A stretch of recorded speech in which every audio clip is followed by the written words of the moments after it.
मन ठाना, होई बालक सुर भूपा। छोटे से राम जी इतना रोए, इतना रोए, इतना रोए। बोले कितना?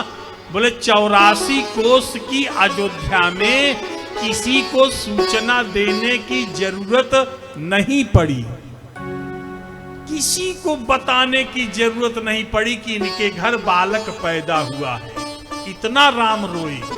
बोले राजा दशरथ वगैरह को कैसे मालूम हुआ? बोले दशरथ पुत्र जन्म सुनी काना, दशरथ पुत्र जन्म सुनी काना, दशरथ पुत्र जन्म सुनी काना। मानहु ब्रह्मा नंद समाना, मानहु ब्रह्मा नंद समाना। परम प्रेम मन पुलक शरीरा, परम प्रेम मन पुलक शरीरा।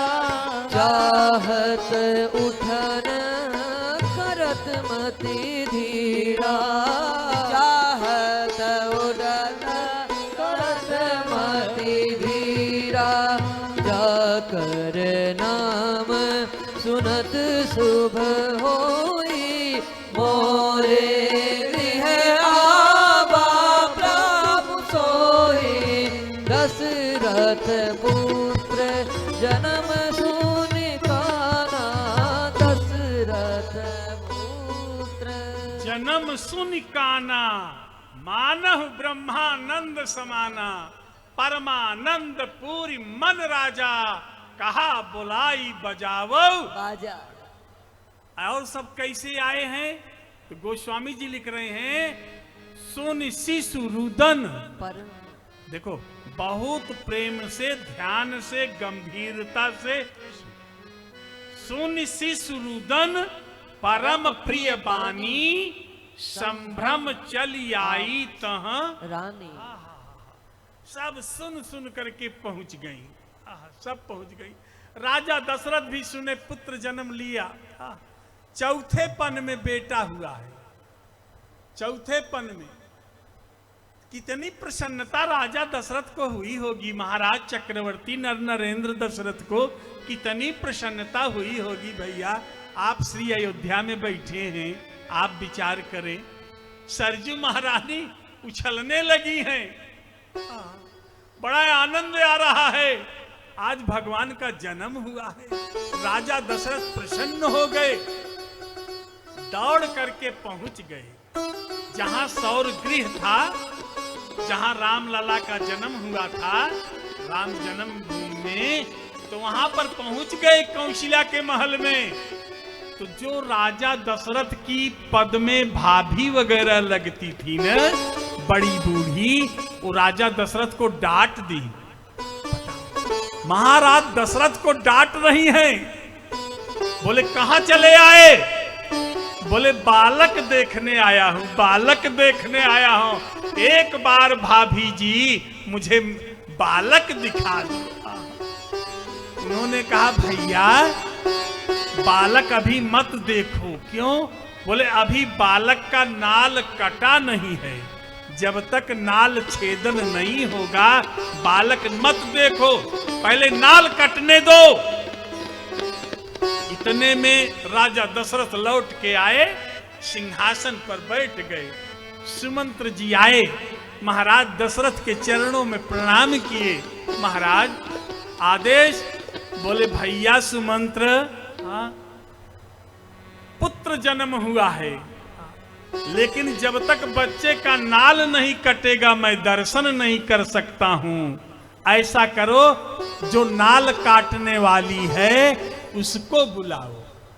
नाल काटने वाली। देखो अब तो अस्पताल में ही नाल भी कट जाता है, ऑपरेशन भी हो जाता है, सब कुछ होता है। लेकिन पहले आप लोगों के यहां भी कोई न कोई मोहल्ले में एक नाल काटने वाली माता रहती होगी, जिसके यहां पुत्र जन्म या पुत्री जन्म होता था, वो जाती थी माता, नाल काटती थी, नेग न्यौछू लेती थी, फिर आती थी। उसी तरह से श्री अयोध्या में भी उसको धगड़िन बोलते थे, धगड़िन। वो नाल काटती थी। राजा दशरथ ने कहा सुमंत्र, बोले हाँ, बोले जाओ श्री अवध की उस धंगड़िन को बुला करके ले आओ, बच्चे का नाल काट दे, हम बच्चे को जल्दी देख लें। सुमंत्र जी गए, उसके दरवाजे पर पहुंचे, वो बैठी है और वो भी बड़े रोब में बैठी है। आज तो राजा दशरथ के पुत्र हुआ है। सब पहुंच गई लेकिन वो नहीं गई। क्यों नहीं गई? वो कहती आज तो इनकी गर्ज है, आज इनके पुत्र हुआ है, जब तक ये मनाने नहीं आएंगे तब तक मैं नहीं जाऊंगी और ना बच्चे का नाल काटूंगी। वो तो बैठी है अहंकार में। सुमंत्र आए, सुमंत्र ने कहा बोले हाँ, बोले चलो। कहाँ? राजमहल में बुलावा है, महाराज जी का आदेश है, बालक हुआ है, नाल काटना है। तो बोली आप क्यों आए हो? बोले मैं आपको बुलाने आया हूं, चलिए महाराज दशरथ का आदेश है।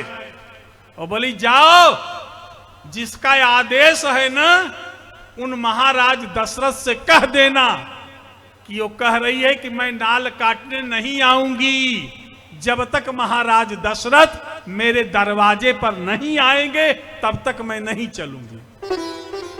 सुमंत्र ने कहा आज तक महाराज दशरथ किसी के दरवाजे नहीं जाते, हाँ ये धगड़िन बुला रही है। बोले राजा दशरथ तेरे दरवाजे पे आएंगे। तो बोले जाओ नाल काट देना, मैं नहीं आऊंगी, उनकी गर्ज होगी तो आएंगे। सुमंत्र लौट के आ गए। राजा दशरथ ने कहा भैया आई? बोले नहीं, वो तो आपको बुला रही है कि जब तक वो नहीं आएंगे मैं नहीं जाऊंगी। राजा दशरथ प्रसन्न हो गया। आज अगर मेरे रामलला न आए होते ना तो मुझे क्यों बुलाती। वो भी सोच रही थी कि इनके यहाँ जो बालक हुआ है ना साधारण बालक नहीं हुआ है। जिस बालक के लिए इतनी कठोर घनघोर तपस्या किए हैं तो साक्षात नारायण आए हैं। तो नारायण तो बाद में मेरे यहाँ आवे और नारायण के बाप को हम पहले बुला लूंगी। तो जब नारायण के बाप आ जाएंगे तो नारायण तो आते रहेंगे मेरे यहाँ। सुमंत्र जी ने कहा राजा दशरथ हाथी सजाए, हाथी पर बैठ करके उस धगड़िन के यहां पहुंचे। जैसे राजा दशरथ का हाथी उस धगड़िन के दरवाजे के सामने गुजरा, वो धगड़िन खड़ी हो गई। सोने की चारपाई पर बैठी थी, हीरा पन्ना मोती मुखरा पुखराज के पावे लगे थे। सोने की छड़, बारीक बारीक चांदी के तार, उसकी भी दासियां उसको चंवर डुला रही हैं। कितना बड़ा सौभाग्य, कहां बैठी है। अरे आप क्या समझते हैं, भगवान श्री राम का जब विवाह हुआ तो वहां से जनकपुर से मणि आई दहेज में, और राम जी को मणि बहुत प्रिय थी। तो राम उस मणि को लेके ऐसे देखें, रखें, ऐसे करें। किशोरी जी समझ गई कि मेरे प्राणनाथ जी को मणि बहुत प्रिय है।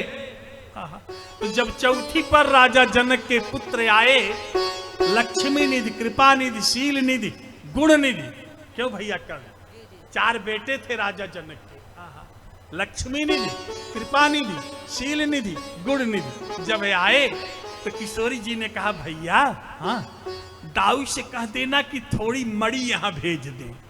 यहाँ मणि बहुत सबको अच्छी लगी, क्योंकि राजा जनक का वैभव कम नहीं था, बहुत बड़ा वैभव। हमारे कर्ण अर्जुन तो वहीं के हैं, जानते हैं। किशोरी जी ने भी कह दिया पित वैभव विलास में डीठा, नृप मणि मुकुट मिलत पद पीठा। जो बड़े बड़े राजा महाराजा जिस मणि को अपने मुकुट में लगाने के लिए नहीं पाते हैं, वो मणि हमारे पिताजी के खड़ाऊ में जड़े रहते हैं। वहां से मणि आई लद करके खच्चरों पे अयोध्या चौथी पे। जब मड़िया उतरने लगी, कनक भवन भर गया, सब भर गया, ये भर गया, वो भर गया। इतने में राजा दशरथ ने संदेश भिजवाया, अरे अब मणि मत भेजो, अयोध्या में जगह नहीं है। तो राजा जनक ने संदेश दिया कि जितनी मणि हमारी बेटी के नाम से निकल गई है, अब श्री अवध में ही जाएगी, जनकपुर वापस नहीं आएगी। तो जितनी मड़िया ऊंट खच्चर पे लद के आ रहे थे, तो जब यहां नहीं स्थान मिला कि मणि पर्वत है, आप लोग दर्शन भी करिए, मणि पर्वत वहीं इकट्ठा कर दिए। तो आज भी उस पर्वत का नाम मणि पर्वत, तो मड़िया इकट्ठा हो गई। तो आज जो है वो भंगणिन सोने की चारपाई पर बैठी है, आनंद ले रही है। राजा दशरथ हाथी लेके आए और धंगड़िन खड़ी हो गई, राजा दशरथ को प्रणाम करी। और राजा दशरथ उसको कहते हैं, भाभी जी, हाँ चलो। कहां चलूं? भाभी जी, आपके पुत्र हुआ है, नाल काटना है। यही तो बात है। जासु राज प्रिय प्रजा दुखारी, सो नृप अवश्य नरक अधिकारी। हमारे श्री अयोध्या में आज भी वो प्रथा है कि कैसे भी छोटा सा छोटा प्राणी हो, उसको भी लोग बड़े सम्मान से चाचा, भैया, यही सब कहते थे। सुमंत्र प्रधानमंत्री थे और राम जी महाराज चक्रवर्ती के बेटे थे, अखिल ब्रह्मांड नायक थे। लेकिन जब सुमंत्र निकलते थे ना, तो राम जी महाराज खड़े हो जाते थे। राम सुमंत्र ही आवत देखा, और आदर कीन पिता सम देखा। आदर करते थे, चाचा जी आ रहे हैं, मेरे पिता के समान। ये परंपरा श्री अवध की है। खड़े हो गए। राजा दशरथ कहे कि भाभी जी चलो। वो कहती है, क्यों आए हो? बोले, आपको बुलाने आया हूं। तो वो कहती है कि आप मुझे बुलाने आए हो कि हाथी दिखाने आए हो? आज तक मैं हाथी नहीं देखी हूं। राजा दशरथ कहे, नहीं बुलाने आया हूं भाभी जी। तो बोले, अगर बुलाने आए हो, हाथी बाहर खड़ा करो और पैदल हमारे यहां आओ। तो बोली, इनका चरण भी मेरे यहां पड़ जाए। राजा दशरथ हाथी से उतर करके पैदल उसकी कुटिया में आए, खड़े हो गए। बोले, भाभी जी अब आप चलो। अब ये राजा दशरथ बुला रहा है, लेने आया है। वो कहती, आप लेने आए हो? ऐसे किसी को लेने आते हैं? बोले, तब भाभी जी। बोले, देख रहे हो ना, मेरे चरणों में मेहंदी लगी है, रंग रंग। आप यहां देखते होंगे ना, हमारे अवध की माताओं के चरणों में रंग लगा रहता है, मेहावर। हाँ हाँ हाँ, है ना, उसको मेहावर बोलते हैं। तो कहती है, आप मुझे बुलाने आए हो, देख रहे हो ना, मेरे चरणों में मेहावर लगा हुआ है, अगर मैं चलूंगी तो छूट नहीं जाएगी। तो बोले, भाभी कैसे चलोगी? वो कहती है, देखो, जिस सोने की पालकी पर महारानी कौशिला निकलती हैं, वाटिका की सैर करती हैं, जो अष्ट सखियां उनकी पालकी उठा करके चलती हैं, वो अष्ट सखियां पालकी लेके आवे, और आज उस पालकी पर मैं बैठ करके चलूं। ये राम जन्म है, आज मैं बैठ के चलूंगी। पालकी आई, महल में आदेश हुआ, पालकी आ गई। उस पालकी पर वो बैठी, तमाम वस्त्राभूषण लेकर के बैठ गई और चल रही है, चल रही है, और तमाम वस्त्राभूषण लुटा रही है। राम मेरे बेटे हैं, राम मेरे बेटे हैं। लुटाती हुई चल रही है। अवध के लोग लूट रहे हैं।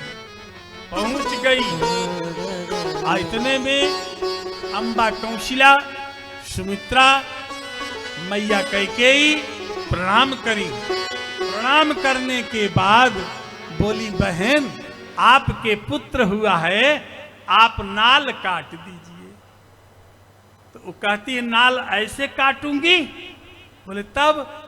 बोले पहले बेटे को दिखाओ, जैसे पुत्र होगा वैसे नेग लूंगी, बिना नेग के नहीं। जैसे कल बात हो रही थी, वो हमारी बेटी बैठी है राधिका तिवारी, वो कही भैया करण आपको बॉम्बे बुला रही थी, आए नहीं। ये बोले दीदी आप बुला तो रही थी बॉम्बे आने के लिए, लेकिन अब गुरुजी जो हैं दक्षिणा उत्तर प्रदेश की देते हैं, अब बुलाते बॉम्बे हैं। आज वो भी एक से कह रही है